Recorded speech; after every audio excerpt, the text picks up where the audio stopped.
உலக மக்கள் அனைவருக்கும் வணக்கம். இப்போது நாம் மகரம் ராசியின் சித்திரை மாத ராசி பலன்களை பார்ப்போம். குடும்பம். சனி பகவானால் பல நன்மைகளை எதிர்பார்க்கலாம். புதன், சுக்கிரன், ராகு மூவரும் உங்களுக்கு சாதகமாக வலம் வருகிறார்கள். சித்திரை 18ஆம் தேதியிலிருந்து குரு பகவானும் அனுகூலமாக மாறுகிறார். வருமானம் போதிய அளவிற்கு இருப்பதால் பணத்தட்டுப்பாடு இருக்காது. எதிர்பாராத செலவுகள் ஏற்படுவதும் சமாளித்து விடுவீர்கள். முயற்சி அனைத்திலும் வெற்றி கிடைக்கும். சித்திரை 18 உங்கள் ராசிக்கு பூர்வ புண்ணிய புத்திரஸ்தானத்திற்கு ரிஷபத்திற்கு குரு பகவான் மாறுவதால் குழந்தைகளின் படிப்பில் நல்ல முன்னேற்றம் ஏற்படுவது மகிழ்ச்சி அளிக்கும். பாடல் பெற்ற திருத்தல் தரிசனம் ஒன்று கிடைக்கும் யோகமும் உள்ளது. திருமணமான பெண்கள் கருத்தரிப்பதற்கு கிரகநிலைகள் யோக பலம் பெற்றுள்ளன. விவாக வயதில் உள்ள பெண்களுக்கு நல்ல வரன் அமையும். ஆரோக்கியத்திலும் நல்ல அபிவிருத்தியை காணலாம். உத்தியோகம். சென்ற சுமார் 5 ஆண்டுகளுக்கும் மேலாகவே 7.5 சனியின் தாக்கத்தினால் அலுவலக பிரச்சனைகளில் மிகவும் வேதனைப்பட்டு வந்த உங்களுக்கு நல்ல காலம் பிறக்கிறது. சிலருக்கு நிறுவன மாற்றம் உள்ளது. மேலதிக வேலை இல்லாதவர்களுக்கு சிறிது முயற்சியிலேயே வேலை கிடைக்கும். தற்காலிக பணியில் உள்ளவர்களுக்கு பணி நிரந்தரமாகும். உத்தியோகம் காரணமாக பிரிந்திருந்த கணவன் மனைவி மீண்டும் ஒன்று சேர்வார்கள். வெளிநாட்டு நிறுவனங்களில் பணிபுரிய ஆர்வம் இருந்தால் இம்மாதத்தின் கடைசி வாரத்தில் முயற்சிக்கலாம். வெற்றி தேடி வரும். தொழில் வியாபாரம்.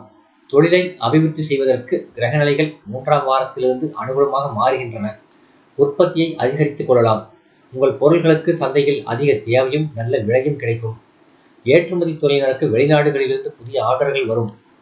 வரவேண்டிய பழைய பாக்கிகளை வசூலிப்பதற்கு கிரகநிலைகள் சூபனம் பெற்றுள்ளன.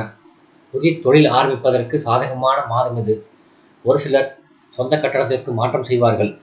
கலைத்துறையினர் பல மாதங்களுக்கு பிறகு இப்போதுதான் உங்களுக்கு நல்ல காலம் அளிக்க உள்ளதை கிரகநிலைகள் காட்டுகின்றன.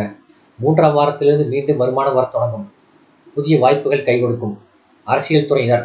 சுக்கிரன் உங்களுக்கு ஆதரவாக நிலை கொண்டுள்ளார். கட்சியில் ஆதரவு நீடிக்கிறது.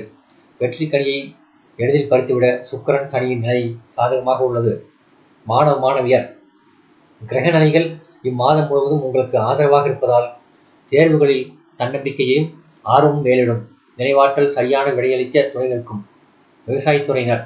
ராசிக்கு தனஸ்தானத்தில் சனி இருப்பதும் ஜென்ம சனி தோஷம் விலகியுள்ளதும் இம்மாதம் உங்களுக்கு பல நன்மைகள் ஏற்படவிருப்பதை சுட்டிக்காட்டுகின்றன. உழைப்பிற்கேற்ற விளைச்சலும் வருமானமும் இருக்கும். கால்நடைகள் அபிவிருத்தி அடையும். பழைய கடன்கள் அடைபடும். ஒரு சிலருக்கு சொந்த வீடு அமையும் யோகமும் உள்ளது. பெண்மணிகள். சென்ற மாதம் செவ்வாய் தோஷத்தினால் ஏற்பட்டு வந்த உஷ்ண சம்பந்தமான உபாதைகள் இம்மாதம் நீங்கி விடுவது ஆரோக்கியத்தை திரும்பி பெற உதவுகிறது. அடிக்கடி ஏற்பட்டு வந்த சோர்வு, அசதி ஆகியவை இம்மாதம் இருக்காது. மீண்டும் உடலில் புத்துணர்ச்சி உண்டாகும். அதற்கேற்றாற்போல் ராகுவும் உதவிகரமாக அமைந்துள்ளார். குருவும் சித்திரை 18ஆம் தேதி ரிஷபராசிக்கு மாறுவது மனதுக்கு மகிழ்ச்சியை அளிக்கக்கூடிய மிக முக்கிய கிரக மாறுதலாகும். பரிகாரம்.